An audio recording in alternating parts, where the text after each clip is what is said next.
Chris, one of your guys said to me, "Oh, with Chairman CEO would quite like to chat." I've got to say, I expected somebody with a Portuguese accent, and actually, you're a Brummie. I am. Been here for 6 years. I arrived for Anglo-Irish Bank. Initially came here for 3 months and ended up being here for 6 years and looking like I might be here for a bit longer. I think the Portuguese are perfectly capable. The management team are all Portuguese. I'm the only Brit, but we make a great team. It is Portugal, so you've got to accept things take a bit longer out here, but we've got a good management team. What attracted you? Was it business? Was it, well, yeah, I can mix business but with a great lifestyle? What was the attraction? Business is the prime consideration for me here, which is sad sometimes when you fly over with a plane full of tourists and then you get people out here having a great time. The pleasure absolutely comes into it. So weekends, of course, I've got downtime, and at this time of year when it's light until 10 o'clock in the evening, it means you can play golf or you can swim, so that it's lifestyle is fantastic, but business is the priority. Tell us about the place, where it originally developed from and how it's gone on to evolve. Well, Oceânico has existed here for 8 years. This was greenfield sites. It was developed initially by previous Irish residents, and then the banks became more involved sort of 6-7 years ago. And it's really, as you see it, we started selling property here just over 2 years ago. We also have a development down in Lagos, Port de Mosh, which is a spa and beach resort, and we also own 5 golf courses in addition to the 2 here in Villamora. So it's a reasonable group, and it spreads the whole length of the Algarve.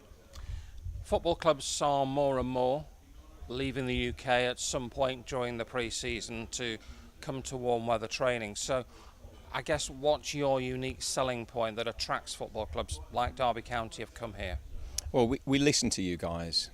I pay a lot of interest. I'm not a massive football person, but I've become far more familiar talking to guys like yourselves.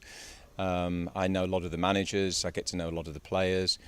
This resort, we clearly have the weather, and this kind of 34, 35 centigrade is great warm weather training.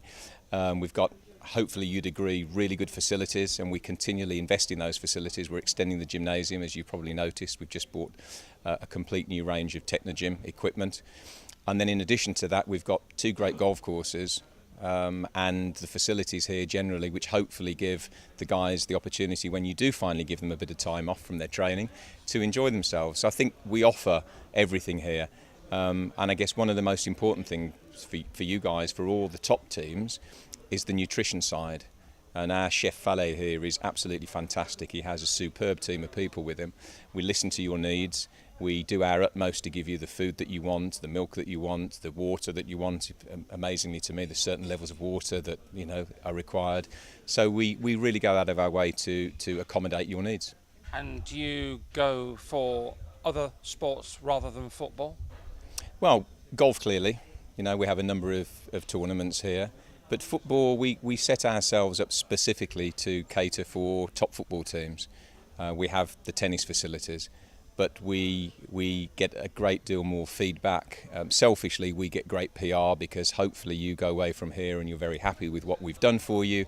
That tends to be the theme. It doesn't mean that we become complacent, but we specifically cater. Our first choice after the golf, being the golf resort, is football, yes.